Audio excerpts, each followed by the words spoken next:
Welcome to news 360. నా పేరు వైష్ణవి విశ్వత. నా ఊరు నా వార్త కార్యక్రమంలో అప్డేట్స్ చూద్దాం. ఏపీ ముఖ్యమంత్రి చంద్రబాబు నాయుడు కీలక నిర్ణయం తీసుకున్నారు. గత ప్రభుత్వం మాదిరిగా సలహాదారులను నియమించకూడదని గట్టిగా నిర్ణయించుకున్నారు. 2014 నుండి 19 వరకు అధికారంలో ఉన్న చంద్రబాబు ప్రభుత్వంలో కూడా సలహాదారులు ఉన్నారు. వివిధ శాఖలకు సంబంధించి అప్పట్లో ఆయన సలహాదారులను నియమించారు. అయితే ఈసారి మాత్రం సలహాదారుల వ్యవస్థకు స్వస్తి పలికారు. అవసరమైన ఖర్చులు తగ్గించే పనిలో భాగంగా ఈ నిర్ణయం తీసుకున్నట్లు తెలుస్తోంది.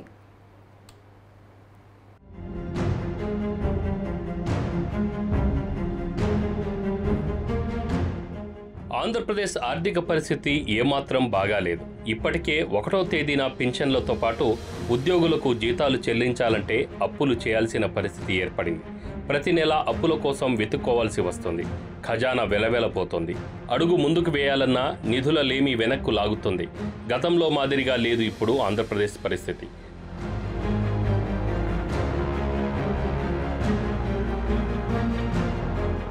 అనవసర ఖర్చులు తగ్గించుకుంటేనే కొంతలో కొంత వరకైనా సమస్య నుంచి బయటపడవచ్చన్నది ముఖ్యమంత్రి చంద్రబాబు నాయుడు ఆలోచన. ఈ మేరకు ఆయన కీలక నిర్ణయం తీసుకున్నట్లు తెలిసింది. కొన్ని పోస్టులను భర్తీ చేయకూడదని చంద్రబాబు నిర్ణయించుకున్నట్లు సమాచారం. 2014 నుంచి 2019 వరకు చంద్రబాబు నాయుడు ప్రభుత్వంలో కూడా సలహాదారులున్నారు. వివిధ శాఖలకు సంబంధించి ఆయన సలహాదారులను నియమించారు. ఇది కేవలం పార్టీ నేతలకు ఏదో ఒక పదవి ఇవ్వడం కోసమే. నిజానికి సలహాదారులు ఇచ్చే సలహాలను ప్రభుత్వాలు తీసుకోవు. వారు నామమాత్రంగానే ఉంటారు. కాకుంటే పార్టీ కోసం కష్టపడిన వారికి రాజకీయ ఉపాధి కల్పించి సంతృప్తి పరిచేందుకే సలహాదారులను నియమించుకుంటూ వస్తున్నారు ఎప్పటి నుంచో.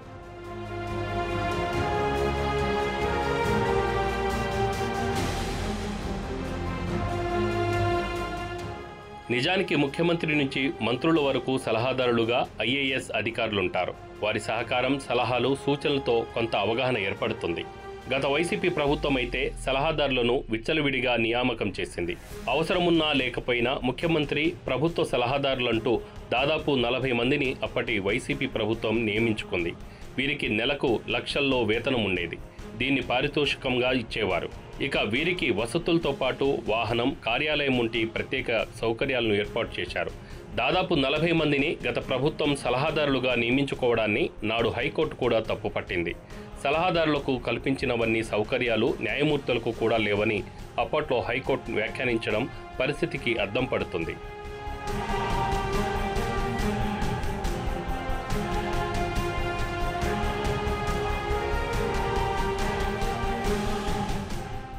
అందుకే చంద్రబాబు ఈసారి సలహాదారుల నియామకానికి దూరంగా ఉండాలని నిర్ణయించుకున్నట్లు తెలిసింది.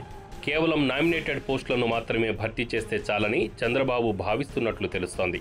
ప్రభుత్వ ఖజానాకు తూట్లు పొడిచే సలహాదారుల నియామకాన్ని పూర్తిగా పక్కన పెట్టాలని చంద్రబాబు నిర్ణయించినట్లు తెలిసింది. ఆర్థిక వ్యవస్థ గాడిలో పడేంత వరకు సలహాదారుల నియామకం జోలికి వెళ్లకూడదని ముఖ్యమంత్రి డిసైడ్ అయినట్లు చెబుతున్నారు.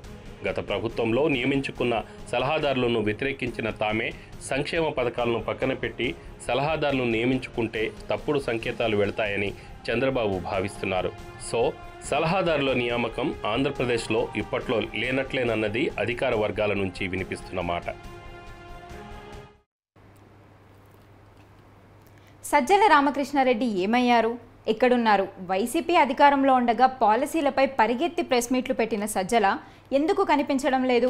ఏపీ రాజకీయాల్లో ఇప్పుడు ఇవే ప్రశ్నలు వినిపిస్తున్నాయి. సజ్జలను జగన్ సైడ్ చేశారనే వార్తలు గుప్పుమంటున్నాయి. సజ్జల స్క్రీన్ మీద కనబడకుండా జగన్ జాగ్రత్త పడుతున్నారని ఆ పార్టీ నేతలే అంటున్నారు. ఆయన వల్ల పార్టీ డ్యామేజ్ అయిందని ఆలస్యంగా గుర్తించిన జగన్ నష్ట నివారణ చర్యలు చేపట్టినట్లు తెలుస్తోంది. అధికారంలో ఉన్నప్పుడు అంతా తానే అయి వ్యవహరించిన సజ్జల రామకృష్ణారెడ్డి తను ఇచ్చిన ఫీడ్బ్యాక్ వల్లే తాను రాంగ్ ట్రాక్లో పడినట్లు జగన్ గుర్తించినట్లు పార్టీ వర్గాలు చెబుతున్నాయి.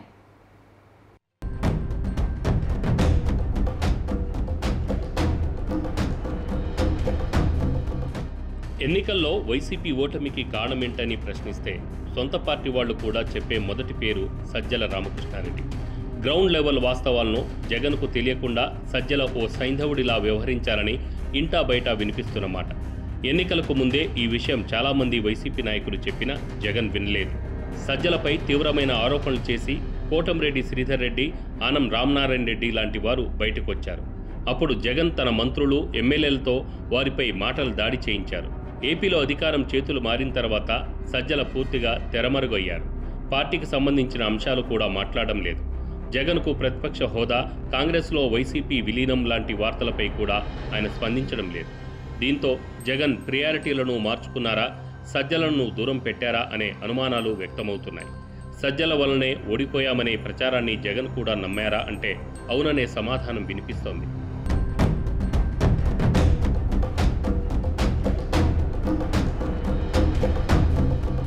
ఎన్నికల్లో ఓటమి తర్వాత చాలామంది వైసీపీ నేతలు సజ్జల వైపే వేలు చూపిస్తున్నారు. మొన్నటికి మొన్న గురజాల మాజీ ఎమ్మెల్యే కాసు మహేష్ రెడ్డి కూడా సజ్జలపై తీవ్రమైన వ్యాఖ్యలు చేశారు. గ్రౌండ్ విషయాలు తమ అధినేతకు తెలియకుండా చేశారని సజ్జలపై మండిపడ్డారు. ఎమ్మెల్యేలు, మంత్రులు జగన్ను కలిసేందుకు కూడా అవకాశం లేకుండా సజ్జల ఓ గోడలా అడ్డంగా ఉన్నారని విమర్శించారు. తమ ప్రభుత్వ హయాంలో మంత్రులు మితిమీరి మాట్లాడినా అడ్డుకోవలసిన సజ్జల వారిని ప్రోత్సహించారని అన్నారు. అందుకే వైసీపీ ఇంత ఘోరంగా ఓడిపోయిందని అన్నారు. అయితే ఇది ఒక్క కాసు మహేష్ రెడ్డికే పరిమితం కాలేదు. పార్టీలో నేతలంతా పరోక్షంగానో ప్రత్యక్షంగానో ఓటమికి ప్రధాన కారణం సజ్జలే అంటున్నారు. పార్టీలోనే కాకుండా ప్రత్యర్థులు కూడా సజ్జల తీరుపై చాలా ఏళ్లుగా విమర్శలు చేస్తూనే వస్తున్నారు. పేరుకే జగన్ కేబినెట్లో మంత్రులున్నారు, కానీ వారి వ్యవహారాలన్నీ సజ్జలే చూస్తున్నారని ప్రత్యర్థులు విమర్శలు చేస్తూ వచ్చేవారు. కానీ జగన్ మాత్రం ఇవన్నీ రాజకీయ విమర్శలుగానే చూశారు తప్ప అందులో నిజమెంత ఉందో తెలుసుకోలేకపోయారు. చివరికి ఓటమి తర్వాత ఆయనకు తత్వం బోధపడిందని అంటున్నారు. అందుకే సజ్జలను పక్కన పెట్టారని చెప్తున్నారు.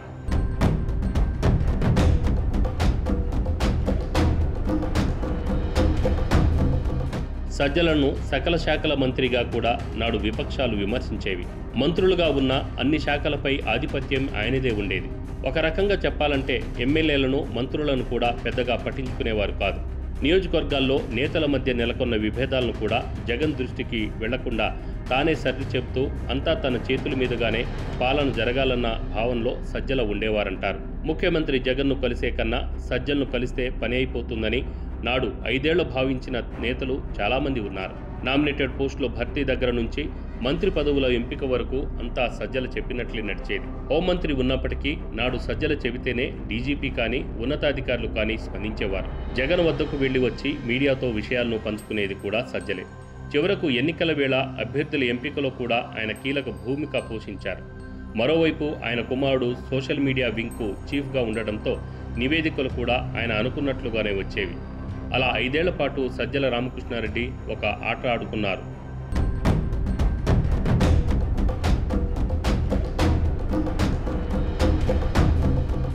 వైసీపీ దారుణంగా ఓటమి పాలైన తర్వాత కొందరు వైసీపీ నేతలు నేరుగా సజ్జల రామకృష్ణారెడ్డిపై విమర్శలు చేయడం ప్రారంభించారు. కూటమి ప్రభుత్వం కూడా సజ్జలపై నజర్ వేసి ఉంది. అనేక కేసులు తమపై నమోదు కావడానికి ప్రధాన కారణం ఆయనేనని టీడీపీ నేతలు ఇప్పటికీ భావిస్తున్నారు.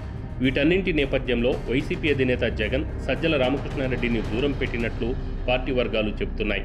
పార్టీకి నష్టమే కాకుండా ఇప్పుడు కూడా తన వద్దకు సరైన సమాచారం రాదన్న కారణంతో ఆయనను సైడ్ చేశారన్న టాక్ వినిపిస్తుంది. మరోవైపు టీడీపీ ప్రభుత్వం మాత్రం సజ్జల రామకృష్ణారెడ్డిని టార్గెట్ చేసే అవకాశాలు కనిపిస్తున్నాయి. రెడ్ బుక్లో తొలి పేరు ఆయనదే ఉందన్న ప్రచారం అమరావతిలో జోరుగా సాగుతుండటం విశేషం.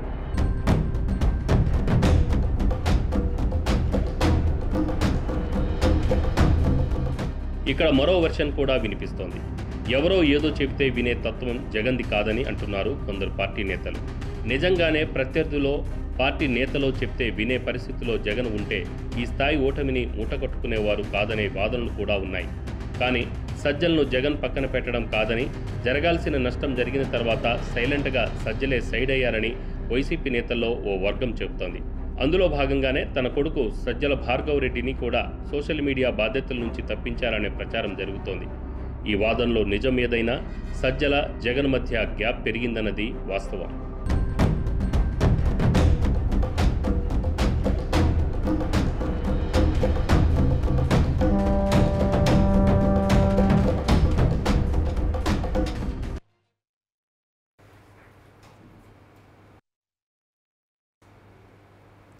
జాతీయ చేనేత దినోత్సవం సందర్భంగా చేనేత కళాకారులకు మంత్రి సవిత శుభాకాంక్షలు తెలిపారు.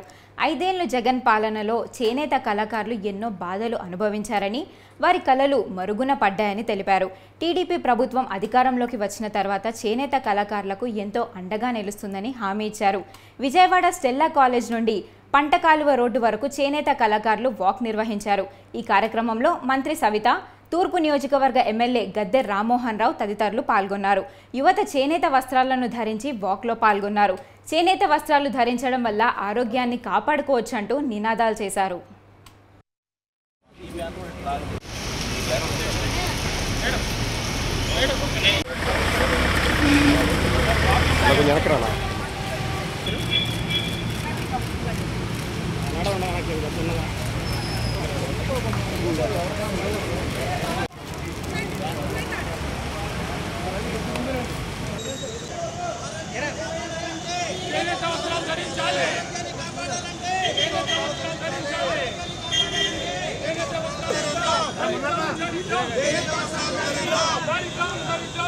ఈరోజు జాతీయ హ్యాండ్లూమ్ దినం సందర్భంగా చేనేత కార్మికులందరికీ శుభాకాంక్షలు తెలియజేస్తున్నాం. ఎందుకంటే పోగుని వస్త్రంగా మార్చి మనిషి మానాన్ని కాపాడే వస్త్రాన్ని తయారు చేసే చేనేత కార్మికులందరికీ ప్రత్యేకమైన ధన్యవాదాలు కూడా తెలియజేస్తున్నాం.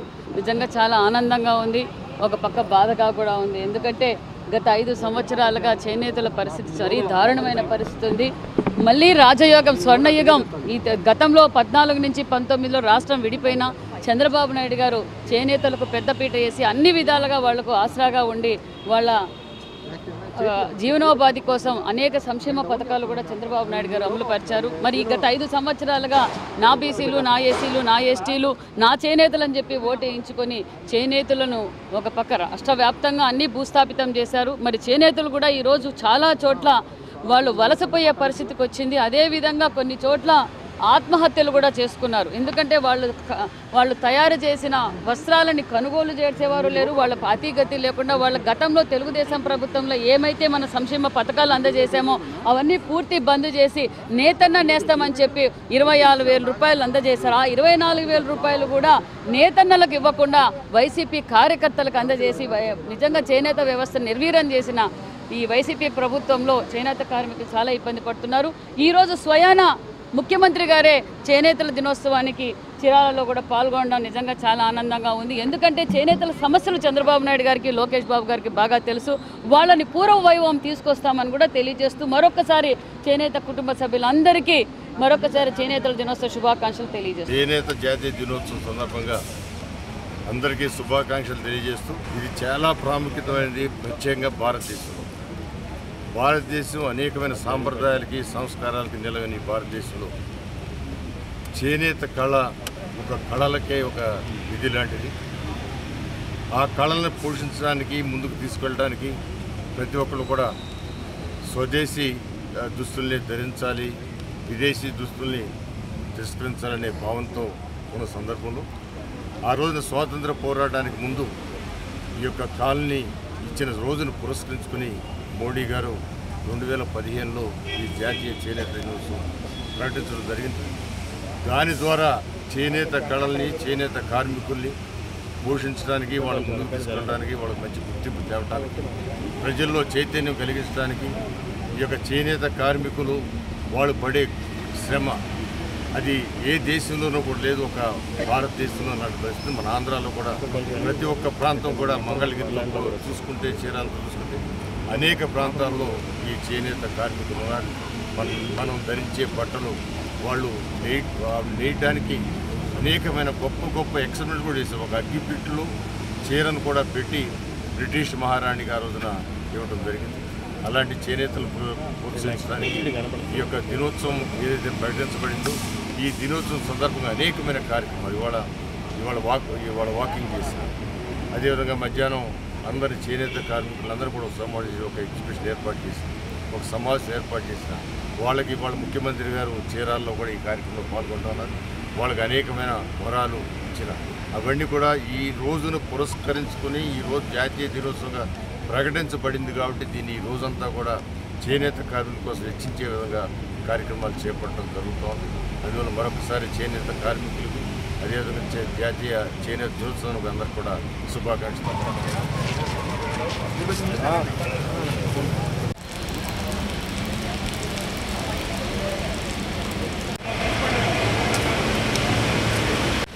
అన్నా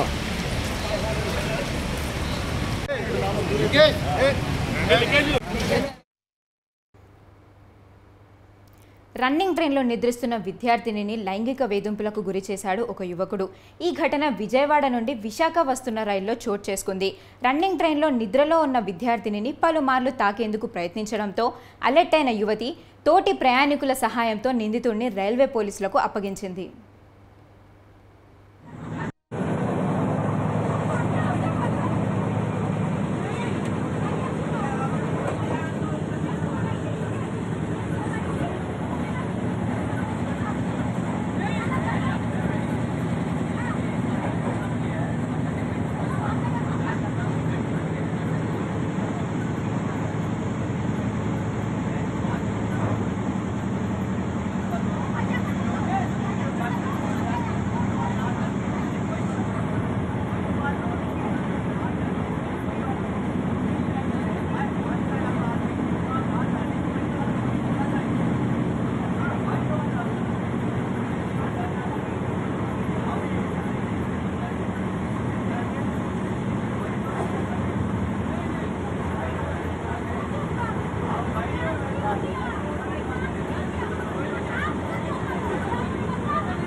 ఏఐఎస్ఎఫ్ రాష్ట్ర మోర్చాధికారి ఈరోజు విజయవాడ నుంచి వైజాగ్కి ప్రయాణిస్తున్నటువంటి ట్రైన్ నెంబర్ 12864లో ఈరోజు ఒక ఆడపిల్ల విద్యార్థిని ఈరోజు రాత్రిపూట 2 గంటల సమయంలో నిద్రిస్తుంటే చాలా నిద్ర సమయంలో ఉన్నటువంటి ఇలాంటి వెధవలు వాళ్ళపైన అత్యాచారాలకు పాల్పడడానికి చాలా సిగ్గుచేటు.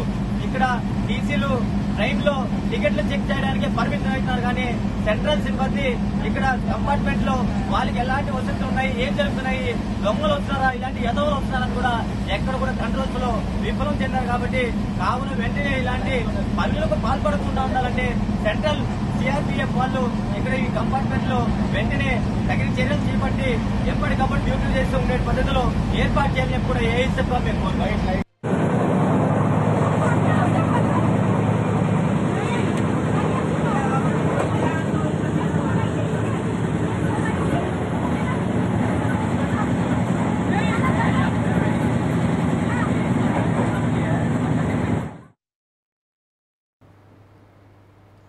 అల్లూరి సీతారామరాజు జిల్లాలో ఉదయం నుండి భారీ వర్షం పడుతోంది. రంపచోడవరం, గంగవరం, అడ్డతీగల దేవీపట్నం ప్రాంతాల్లో భారీ వర్షానికి వాగులు పొంగి పొర్లుతున్నాయి. రాకపోకలకు అంతరాయం ఏర్పడడంతో వాహనదారులు తీవ్ర ఇబ్బంది పడుతున్నారు.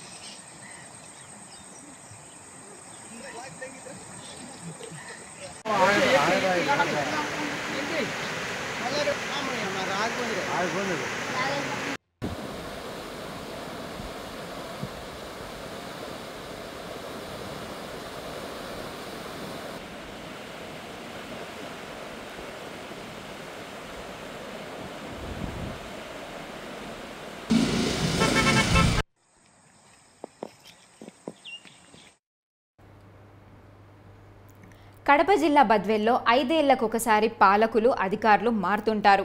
ఉన్నతాధికారులు తనిఖీలు కూడా చేస్తుంటారు. కానీ ఆ మండల రెవెన్యూ ఆఫీస్ రూపురేఖల్లో మాత్రం ఎలాంటి మార్పు రావట్లేదు. బద్వేల్ రెవెన్యూ కార్యాలయం 1890లో నిర్మించారు. నేటికి 134 సంవత్సరాలు అయినప్పటికీ ఆ రెవెన్యూ కార్యాలయం అభివృద్ధికి ఆమడ దూరంలోనే ఉంది.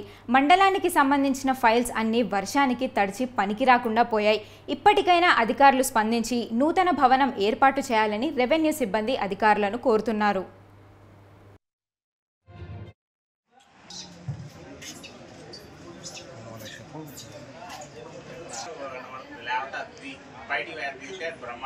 నేను నా మీద పడతాను.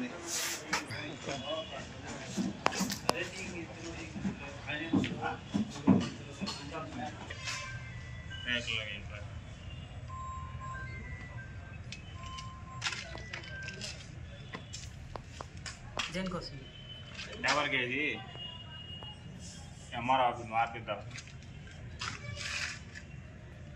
లాస్ట్ ఎడ కదా లాస్ట్ ఇంత ఓపెన్ అయింది.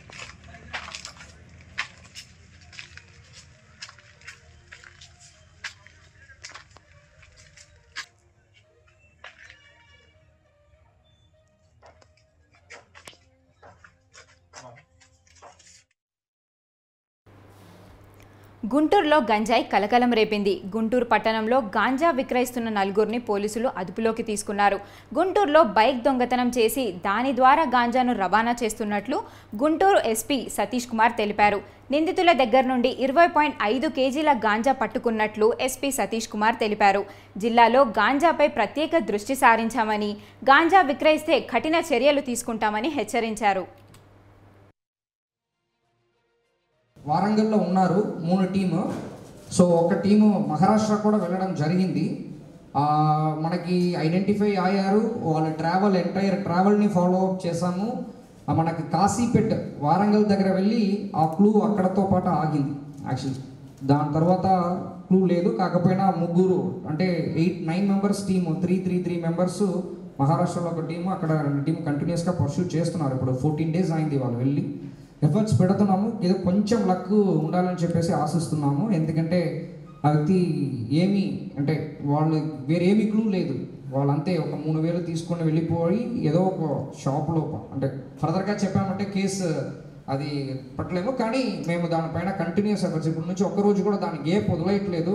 కానీ ఒక చిన్న లక్ ఉందంటే అది కేసు డిటెక్ట్ అయిపోతాయి. కష్టపడుతున్నాము. కాకపోతే మన సిఐ పెరంగిపురం, తర్వాత ఎస్ఐ పొన్నూరు రూరల్, తర్వాత అశోక్ అని చెప్పేసి ముగ్గురు. కృష్ణా జిల్లా గుడివాడలోని రెస్టారెంట్లో ఫుడ్ కోర్ట్లో ఫుడ్ సేఫ్టీ అధికారులు ఆకస్మిక తనిఖీలు చేశారు. పలు హోటళ్లలో నిబంధనలు పాటించకపోవడం వంటి వాటితో పాటు అపరిశుభ్రత వాతావరణాన్ని అధికారులు గుర్తించారు. ఏలూరు రోడ్లోని ఫ్రైడ్ వింగ్స్ ఫుడ్ కోర్ట్ను అధికారులు సీజ్ చేశారు.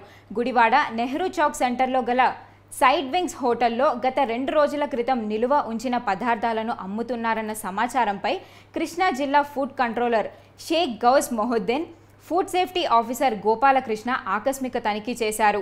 ఫ్రైడ్ వింగ్స్ హోటల్కు లైసెన్స్ కూడా లేదని అధికారులు గుర్తించారు. నిబంధనలు పాటించని హోటల్పై సెక్షన్ 61 ప్రకారం జరిమానా విధిస్తామన్నారు.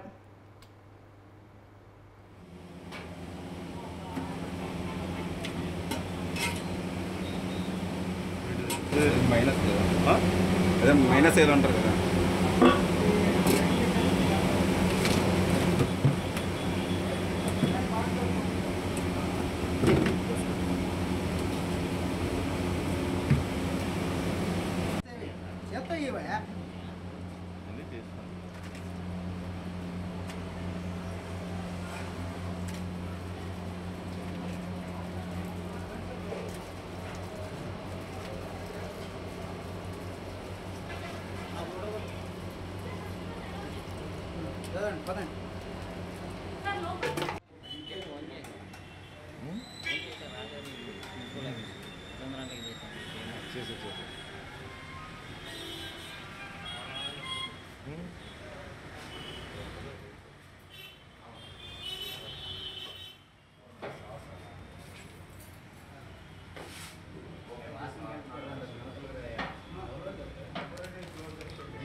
ప్రజాప్రభుత్వంలో చేనేత కార్మికులకు అన్ని విధాలుగా అండగా ఉంటామని ఏపీ మంత్రి సత్యకుమార్ అన్నారు. చేనేత జాతీయ దినోత్సవం సందర్భంగా గుంటూరు జిల్లా మంగళగిరిలో చేనేత దినోత్సవ కార్యక్రమానికి మంత్రి సత్యకుమార్, టీడీపీ ఎమ్మెల్సీ పంచమర్తి అనురాధ ప్రారంభించారు. అనంతరం పలువురు చేనేత కార్మికుల్ని సన్మానించారు. గత టీడీపీ ప్రభుత్వ హయాంలో ఉన్న పథకాలను మళ్లీ కొనసాగిస్తామని స్పష్టం చేశారు. చేనేతలను గత వైసీపీ ప్రభుత్వం నిలువునా ముంచిందని విమర్శించారు. చేనేతలకు మంత్రి నారా లోకేష్ తన సొంత నిధులతో 27 రకాల సంక్షేమ పథకాలను అందించారని, చేనేత వస్త్రాలకు అంతర్జాతీయ బ్రాండింగ్ తెచ్చారని ఎమ్మెల్సీ అనురాధ అన్నారు.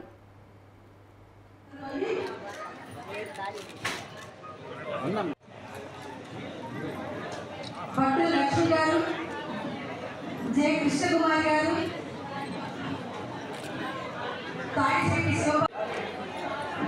పొట్లవంతుల లక్ష్మణరావు గారి సత్కారం వారి వేదికకి రావాల్సిందిగా కోరుతున్నాం.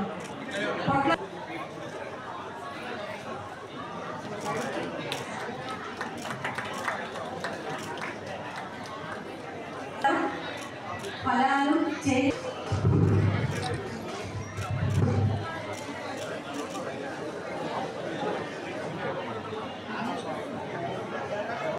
భవిష్యత్తు రాజులో మనం అందించి అదే చేనేత పరిశ్రమలు పనిచేస్తున్నామంటే ఒక గర్వంగా భావించే పరిస్థితులు తీసుకురావడానికి మనం అందరం కలిసి కృషి చేయాలని కోరుకుంటే వారి అందరికీ కలిసే అవకాశం కలిగించడానికి నిర్వాహకులకు ధన్యవాదాలు తెలియజేసుకుంటూ సెలవు తీసుకుంటారు.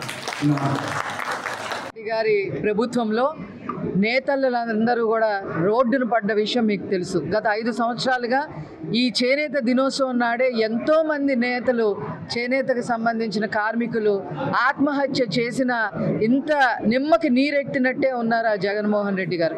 అంతేకాకుండా స్వయంగా ఇక్కడెక్కడైతే చేనేతలు ఎక్కువ నివసిస్తారో ఇక్కడ చేనేత భవనాన్ని కూల్చేయటం, వెంకట సుబ్బయ్య అనే వ్యక్తిని హత్య చేయటం, కడపలో ఆయన సొంత నియోజకవర్గంలో ఒంటిమిట్టలో ల్యాండ్ టైటిలింగ్ యాక్ట్ అప్లై చేయటం వల్ల ఒక కుటుంబం ఆత్మహత్య చేసుకోవడం, స్వయంగా ఈవెన్ చెప్పాలి అని అంటే ముగ్గు గనుల విషయంలో జగన్మోహన్ రెడ్డి గారైన తాతగారైన రాజారెడ్డి గారు కూడా చేనేత కార్మికుడిని చంపిన దానిలో ముద్దాయిగా ఉన్నారు.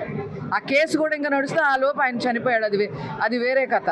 ఇలా అన్ని రకాలుగా కూడా చేనేతలు నష్టపోయారు గత 5 సంవత్సరాల్లో.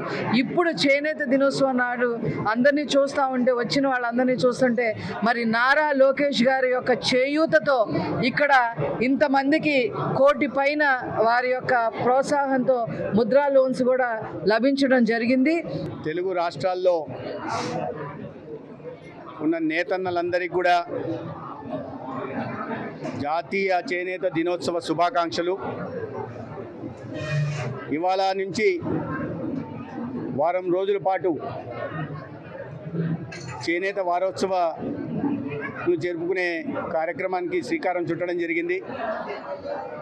దీనికి రాష్ట్ర ప్రభుత్వం తరఫున జౌళి శాఖ ప్రత్యేకమైన కార్యక్రమాలు నిర్వహిస్తూ ఇవాళ చేనేత పరిశ్రమ మీద ఒక ఆదరణ పెరిగేలాగా చర్యలు తీసుకుంటా ఉంది.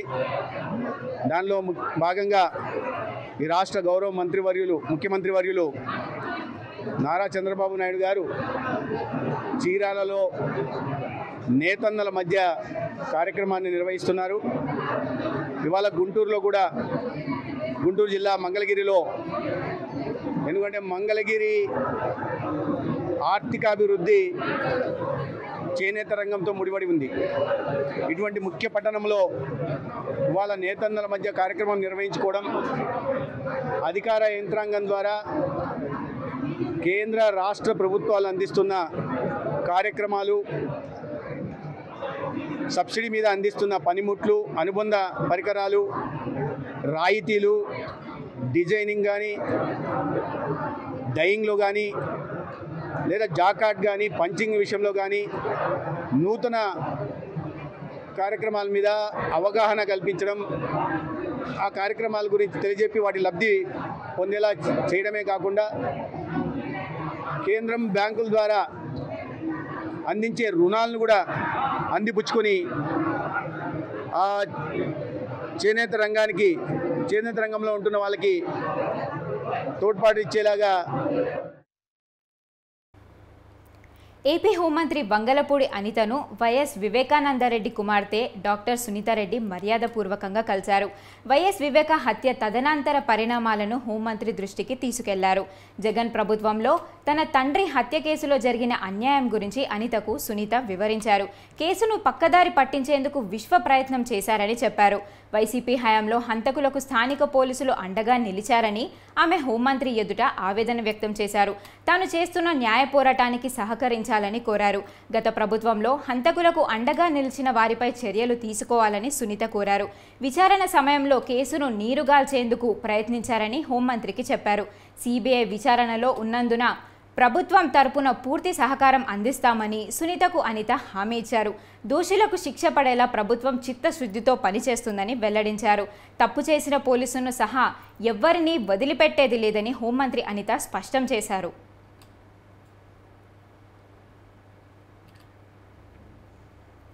అక్రమ మార్గంలో మద్యంను తరలిస్తూ గ్రామాల్లో బెల్ట్ షాపుల నిర్వాహకానికి పాల్పడితే కఠిన చర్యలు చేపడతామని special enforcement bureau Naidupeta CI Arunakumari హెచ్చరించారు. నాయుడుపేట పట్టణంలోని ఓ మద్యం షాపు నుండి 5 వ్యక్తులు అక్రమంగా 72 మద్యం బాటిళ్లు తరలిస్తున్నట్లుగా వచ్చిన సమాచారంతో దాడులు నిర్వహించారు సేప్ పోలీసులు. నియమాలను అతిక్రమించి 72 మద్యం బాటిళ్లను మోటార్ సైకిల్పై తరలిస్తున్న 2 వ్యక్తులను అరెస్ట్ చేశారు.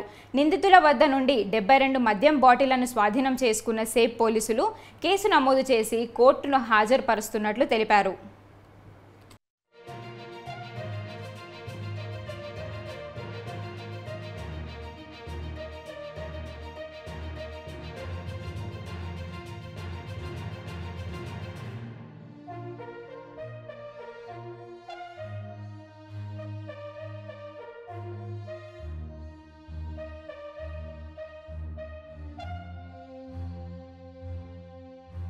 సమయంలో 2 వ్యక్తులు మోటార్ వెహికల్ మీద 72 మద్యం సీసాలు తీసుకువెళ్తూ బస్టాండ్ సెంటర్ అంబేద్కర్ దగ్గర పడినారు. మరి మొత్తం 72 మద్యం సీసాలు దొరికింది. 2 కూడా అరెస్ట్ చేసి న్యాయస్థానంలో ఆలోచిస్తారు.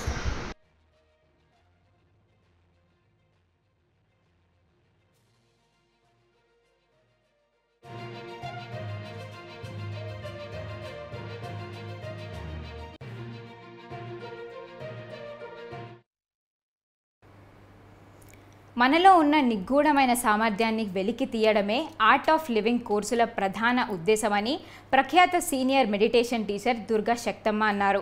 స్థానిక శ్రీ ఫంక్షన్ హాల్లో జరిగిన 3 రోజుల అడ్వాన్స్ మెడిటేషన్ కార్యక్రమం ముగింపు సభలో ఆమె మాట్లాడుతూ సామర్థ్యం పెరిగినప్పుడు సమస్యలు చిన్నవిగా కనిపిస్తాయన్నారు. అహింస, ప్రకృతి విపత్తుల పెరిగిపోతున్న ప్రస్తుతం సమాజంలో సందర్శన క్రియ, ధ్యాన ప్రక్రియలు ఆవశ్యకతను ఆమె వివరించారు. సీనియర్ టీచర్, ప్రముఖ న్యాయవాది వి సుధారాణి మాట్లాడుతూ ప్రతి ఒక్కరి జీవిత మార్గ నిర్దేశకంపై గురువు అవసరమని, గురువు లేని వారి అనాథులుగా పేర్కొన్నారు. సీనియర్ టీచర్లు కేఎస్ఎన్ మూర్తి, కొటారే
టీడీపీ హయాంలో నిర్మించిన భవనాలు, రోడ్ల నిర్వహణకు వైసీపీ ప్రభుత్వం పట్టించుకోలేదని మంత్రి నారాయణ అన్నారు. రాజధాని అమరావతిలో ప్రత్యేక పూజల అనంతరం జింగిల్ క్లియరెన్స్ పనులను ఆయన ప్రారంభించారు. అనంతరం మీడియాతో మాట్లాడారు. సుమారు 24,000 ఎకరాల్లో జింగిల్ క్లియరెన్స్ చేపడతామని, నెలలోపు ఆ పనులను పూర్తి చేస్తామన్నారు. నిర్మాణంలో ఉన్న భవనాల నాణ్యతను ఐఐటి హైదరాబాద్, ఐఐటి చెన్నై నిపుణులు పరిశీలించారని, త్వరలో ప్రాథమిక నివేదిక ప్రభుత్వానికి అందజేస్తారన్నారు. వారు ఇచ్చిన నివేదిక ఆధారంగా ముందుకు వెళ్తామని చెప్పారు.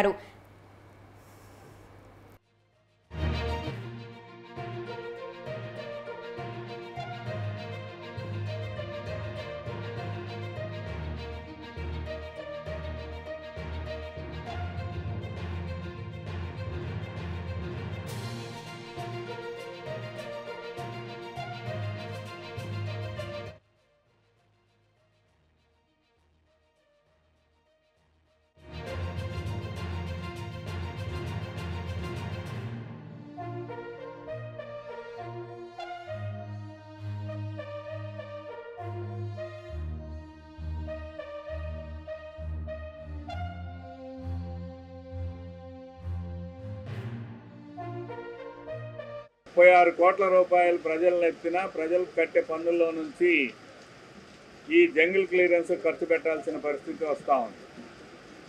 ఇది జగన్మోహన్ రెడ్డి ఈ రాష్ట్ర ప్రజల మీద వేసిన భారం. అంతేకాకుండా అనేక నిర్మాణాలు ఆగిపోయినాయి. ఆ నిర్మాణాల ఖరీదు ఎంత అవుతుందో తెలియదు. అనేక చోట్ల గత ప్రభుత్వం ఏర్పాటు చేసిన పనులన్నీ కూడా మధ్యలో ఆగిపోవడం చేత మెటీరియల్ పాడైపోయింది, దొంగల పాలైంది, అనేక రకాలుగా నష్టాలు జరిగినాయి.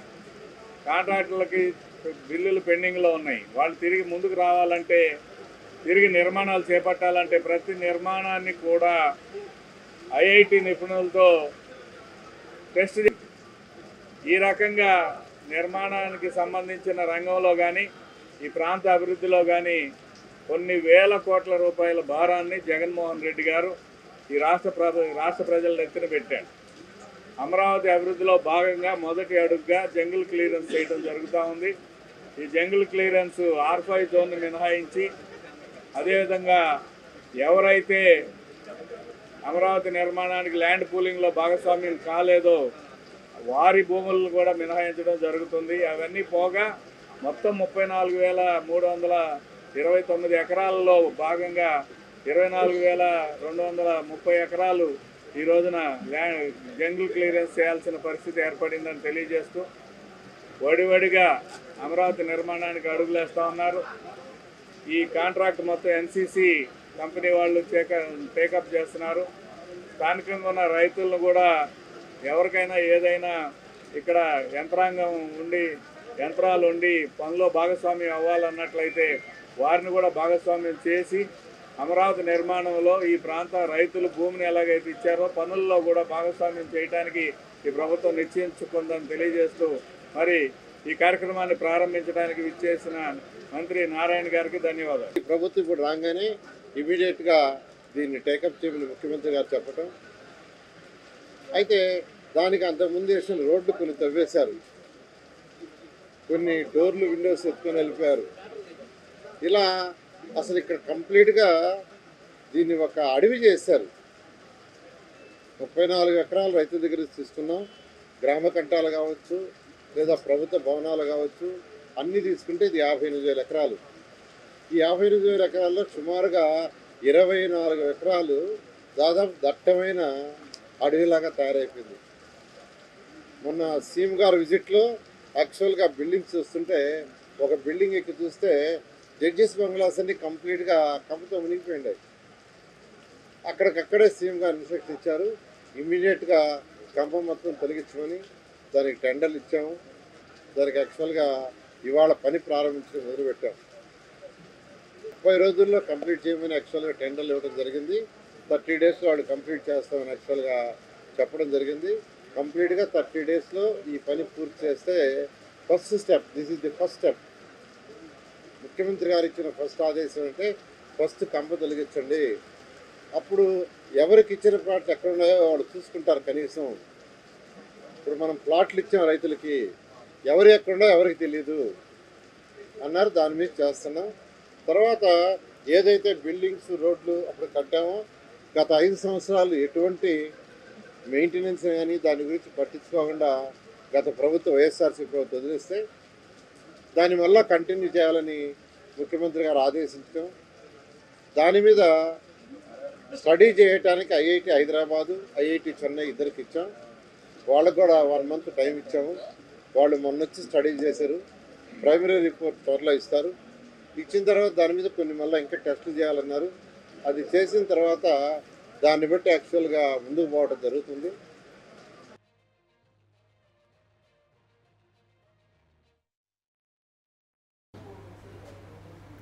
ఆపదలో ఆదుకునేందుకు వెంటనే వచ్చే 108 అంబులెన్స్ అక్కడ మాత్రం 3 గంటలైనా రాలేదు. ఫోన్ చేస్తే కనీసం స్పందించలేదు. దీంతో పరిస్థితి విషమించడంతో ఆటోలో ప్రభుత్వ ఆసుపత్రికి తరలించారు. ఈ ఘటన కాకినాడ జిల్లా గొల్లప్రోలు మండలం చేబ్రోలులో చోటు చేసుకుంది. చేబ్రోలు గ్రామానికి చెందిన నూకరాజు గడ్డి మందు తాగాడు. దీంతో కుటుంబ సభ్యులు 108 అంబులెన్స్ కోసం ఫోన్ చేశారు.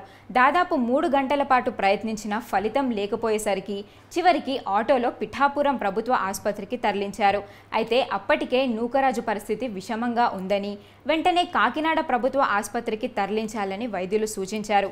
స్వయానా ఉప ముఖ్యమంత్రి పవన్ కళ్యాణ్ నియోజకవర్గంలోనే పరిస్థితి ఇలా ఉంటే ఇక రాష్ట్రంలో ఉన్న మిగతా 108 సిబ్బంది నిర్వాకం ఎలా ఉందోనని పలువురు విమర్శలు గుప్పిస్తున్నారు.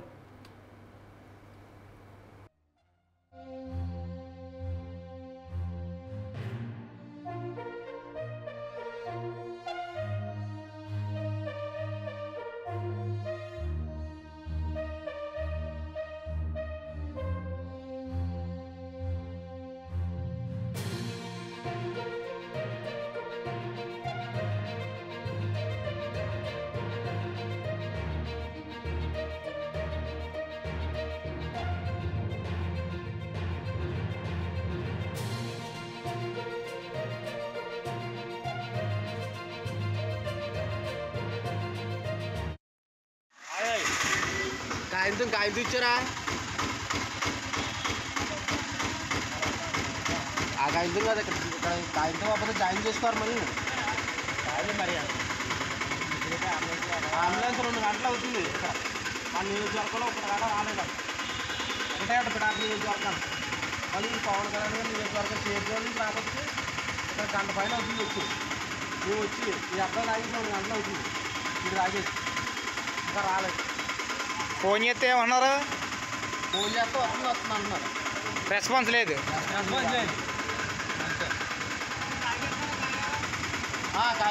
అంబులెన్స్ లేక ఆటోలో ఎక్కించుకుని వెళ్తున్నాం. అది కొంచెం చూడండి. ఇది పిఠాపురం నియోజకవర్గం సంబంధించింది. ఇంత దారుణంగా ఉంది. పిఠాపురం నియోజకవర్గంలో ఏం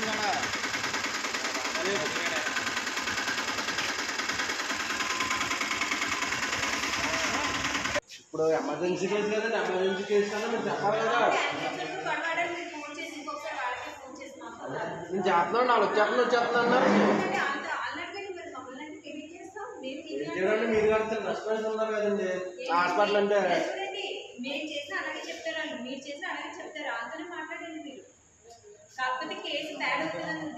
దాని గురించి కదండి. వచ్చి మినిమం 1 అవర్ పైన అవుతుందండి. ఇప్పుడు ఇందాక చెప్పేస్తే మీరు ప్రాబ్లం ఉండదు. తీసుకెళ్ళిపోతాం. ఎంత తీసుకెళ్ళిపోతాం.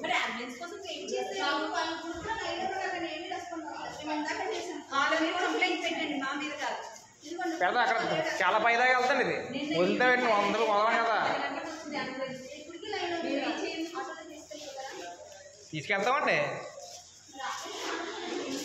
అబ్బాయి పాయింట్ తీసుకుని అప్పుడే కంటున్నారు. పైన అయిపోయిందండి. అసలు రెస్పాన్స్ లేఅవుట్లు భవన నిర్మాణ అనుమతులు సరళీకృతం చేస్తామన్నారు మంత్రి నారాయణ. అదే సమయంలో బిల్డర్లు రూల్స్ పాటించకపోతే కఠిన చర్యలు ఉంటాయన్నారు.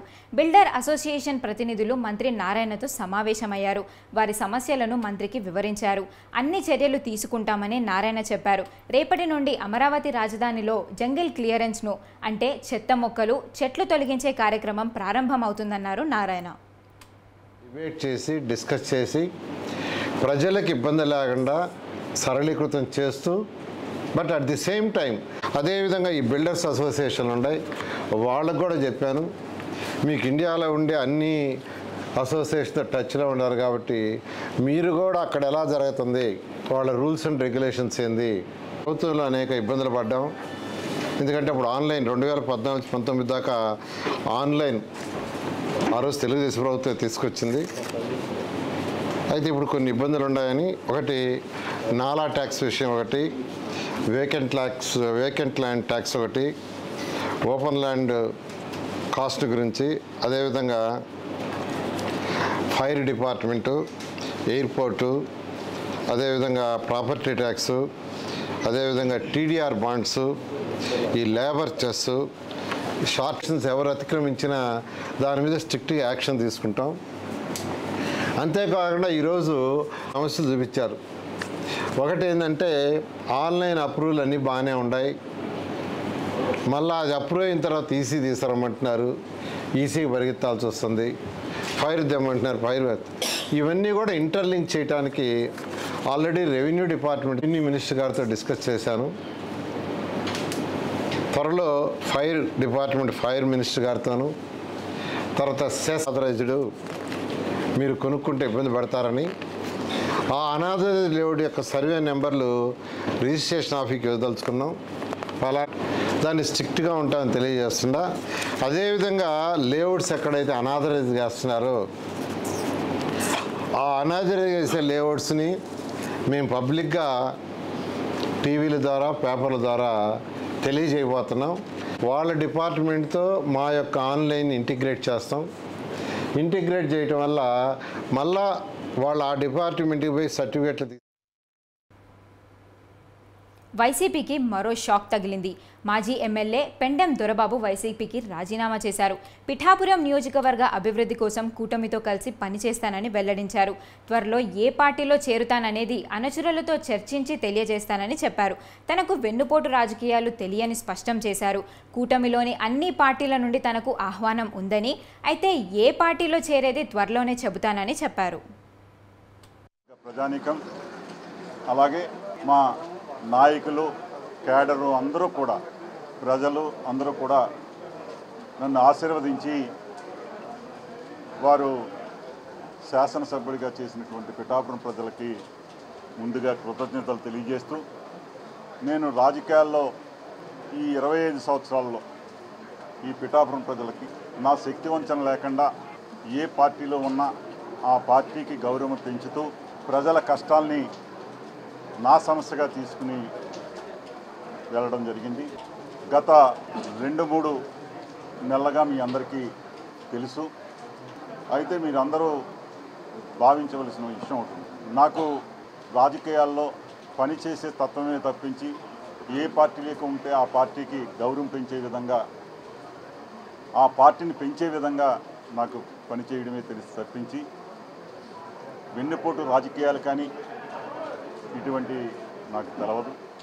గత 4 నెలలుగా జరిగినటువంటి పరిస్థితుల్లో మీ అందరికీ తెలుసు. దాంట్లో భాగంగా ఈ రోజున నేను వైఎస్ఆర్ కాంగ్రెస్ పార్టీకి రాజీనామా చేస్తున్నాను. అలాగే పిఠాపురం ప్రజలకి ఎల్లప్పుడూ కూడా నేను రాజీనామా చేసిన మరి ఏ రకంగా పార్టీ నాయకులు, మా కేడరు, సర్పంచులు, ఎంపీటీసీలు, కౌన్సిలర్లు అందరూ కూడా సమాలోచన చేసి వారందరి అభీష్టం మేరకు పాఠశాల విద్యలో దేశంలోనే అత్యుత్తమ ప్రమాణాలను పాటిస్తూ ఏపీ మోడల్ రూపకల్పనకు చర్యలు తీసుకోవాలని మంత్రి నారా లోకేష్ పేర్కొన్నారు. ఉండవల్లిలోని నివాసంలో పాఠశాల విద్య ఉన్నతాధికారులతో మంత్రి లోకేష్ సమీక్షించారు. ఈ సందర్భంగా మంత్రి లోకేష్ మాట్లాడుతూ, కేవలం పాఠ్యాంశంలో మాత్రమే కాకుండా స్పోర్ట్స్, కల్చరల్ ఈవెంట్స్లో కూడా విద్యార్థులను ప్రోత్సహించాలని అన్నారు. పాఠశాలలో విద్యా ప్రమాణాలు మెరుగుదలకు తల్లిదండ్రులు, స్కూల్ కమిటీల భాగస్వామ్యంతో టీచర్స్ సమావేశాలు నిర్వహించాలని అన్నారు. కేజీబీవీ స్కూల్లో టీచింగ్ పోస్టుల భర్తీని పూర్తి పారదర్శకంగా నిర్వహించాలని, 100% అకాడమిక్ ప్రతిభ ఆధారంగా టీచర్లను ఎంపిక చేయాలని ఆదేశించారు.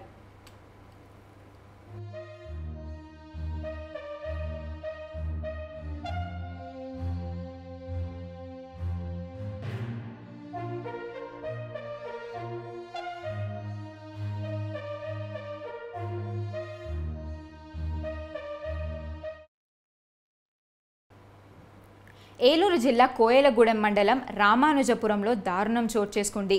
కుటుంబ కలహాల నేపథ్యంలో కట్టుకున్న భార్యను పట్టపగలే నడి రోడ్డుపై కత్తితో నరికిన హత్య చేశాడు భర్త.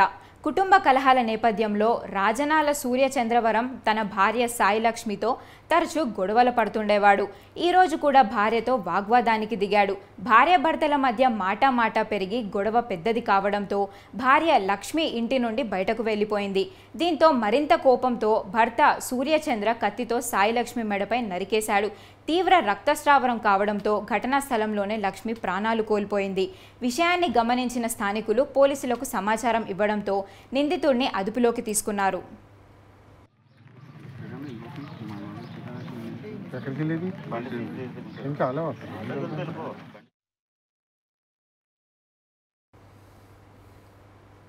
విశాఖపట్నంలో విద్యార్థులు రెచ్చిపోయారు. 2 గ్రూపులుగా విడిపోయిన ఒక కాలేజ్ స్టూడెంట్స్ బాజీ ఫంక్షన్ హాల్ సమీపంలో పరస్పరం దాడి చేసుకున్నారు. ఒకరిపై ఒకరు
గోదావరి వరద ఉద్రిక్తితో పెద్దవాగు ప్రాజెక్టుకు గండిపడింది. దీంతో అక్కడి ప్రజలు సమస్తం కోల్పోయి రోడ్డున పడ్డారు.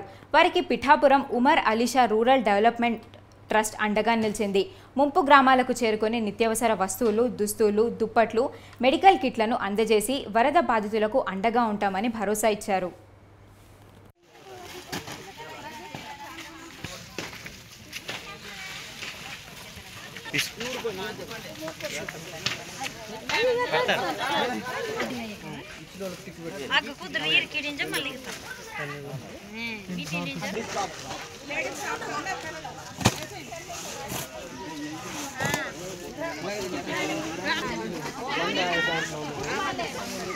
మనకి ఐడెంటిఫై అయ్యేటట్టు పెట్టుకోండి, మళ్ళీ తీటాకి ఇబ్బంది అయిపోయి కలిసిపోతే.